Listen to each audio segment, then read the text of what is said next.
Hello everyone. Today after a long gap, it is a continuation of alcohol. Okay. So next is the aldehyde dehydrogenase inhibitor. Okay. So this is nothing. So this is the metabolism of alcohol. So whatever the alcohol, ethanol or methanol you are taking, so it will be converted by alcohol dehydrogenase into as formaldehyde or acetaldehyde. It's acetaldehyde in case of ethanol and formaldehyde in case of methanol. Okay. So next the aldehyde dehydrogenase, the enzyme, it will convert this acetaldehyde and formaldehyde into carbon dioxide, water and formic acid. Okay. So this is the reactions of the alcohol inside your body. Okay. So here the aldehyde dehydrogenase inhibitor. Okay. So this is the enzyme or drug which is used as an aldehyde dehydrogenase inhibitor.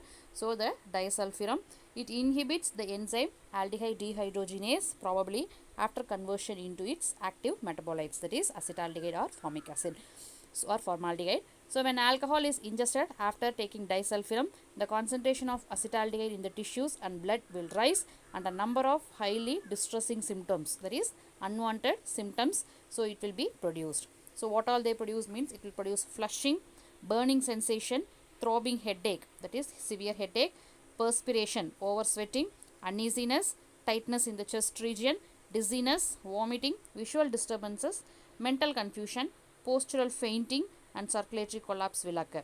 Okay. So duration of the syndrome is nearly 1 to 4 hours depending on the amount of alcohol consumed. Okay. So because of risk of severe reaction, so disulfiram is to be used with great caution only in a well motivated subjects. Okay. So here disulfiram therapy, when it is indicated means it is indicated in the abstinent subjects, that is those who are going to withdraw the alcohol, who sincerely desire to leave the habit. Okay. So after making sure that the subject has not taken alcohol for the past 12 hours, disulfiram will be given at a dose of 500 mg per day for 1 week, followed by 250 mg per day daily. Okay. So sensitization to alcohol will develop after 2 to 3 hours of the first dose. It will reach its peak at maximum of 12 hours and it will last for 7 to 14 days after stopping it. So because inhibition of aldehyde dehydrogenase with disulfiram is irreversible, synthesis of fresh enzyme is required for the return of the activity. Okay. So the subject's resolve not to drink is reinforced by the distressing symptoms that occurs if he drinks a little bit. Okay. So if while taking this disulfiram, if you take a little bit of alcohol too, it will produce this type of reactions. Okay. So the subject should be cautioned to avoid alcohol altogether. So disulfiram should not be used in patients who are physically dependent on alcohol. So side effects of disulfiram are infrequent. It include rashes, metallic taste, nervousness, malaise and abdominal upset. So it inhibits a number of other enzymes as well as including alcohol dehydrogenase, dopamine beta hydroxylase and several cytochrome P450 isoenzymes. Thus it prolongs the T-half of many drugs. Next is the methanol. So it is otherwise called as wood alcohol. Okay. So this is nothing but a rectified spirit. Okay. So methyl alcohol is added to industrial rectified spirit to render it unfit for drinking.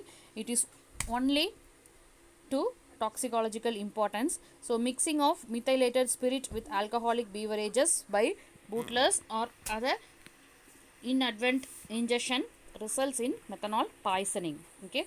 So methanol is metabolized to formaldehyde and formic acid by alcohol and aldehyde dehydrogenase respectively.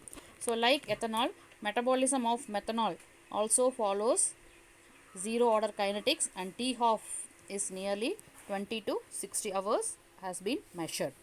So methanol, it is a CNS depressant but it is less inebriating than ethanol. So toxic effect of methanol are largely due to formic acid since its further metabolism is slow and folate dependent. So blood level of more than 50 mg per deciliter of methanol is associated with severe poisoning. So even 50 ml of methanol will cause blindness and 30 ml can cause it to death. So fatal doses is regarding, that is death dose may be regarding 75 to 100 ml of methanol. So manifestations of methanol poisoning, how you will identify means you can observe vomiting, headache, epigastric pain, uneasiness, drunkenness, disorientation, tachypnea, dyspnea, bradycardia and hypotension. So delirium and seizures may occur and the patient may suddenly pass to coma stage. So acidosis is prominent and entirely due to production of formic acid. The specific toxicity of formic acid is due to retinal damage, blurring of vision, congestion of optical disc, followed by blindness, always precede death, which is due to respiratory failure. So coming to treatment, so you have to keep the patient in a quite dark room, protected eyes from the light, gastric lavage, this removal of the poisoning from the stomach with sodium bicarbonate. So supportive, it is a supportive measure to maintain the ventilation and BP should be assisted. So combat acidosis, that is to overcome the acidosis by IV sodium bicarbonate infusion. This will prevent the retinal damage and other symptoms. So potassium chloride will be infused. It is needed only when hypokalemia occurs due to alkali therapy. Ethanol is preferentially metabolized by alcohol dehydrogenase over methanol. At a concentration of 100 mg per dl in the blood, it saturates alcohol dehydrogenase and it will retard the methanol metabolism. So this helps by reducing the rate of generation of formaldehyde and formic acid. Okay. So ethanol 10% in water is administered through nasogastric tube because pharmacokinetics of alcohol changes over time and not IV formulation is available. Maintenance of a fixed concentration is very difficult. So alcohol blood level need to be repeatedly measured. Okay. So moreover, the enzyme saturating concentration of ethanol itself will produce intoxication and can cause hypoglycemia.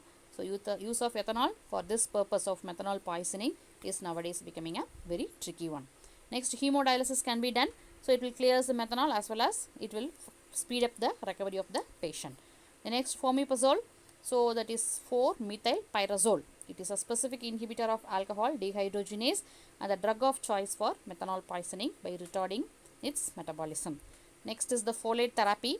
Calcium levocurine 50 mg is injected 6 hourly, that is 6 hours.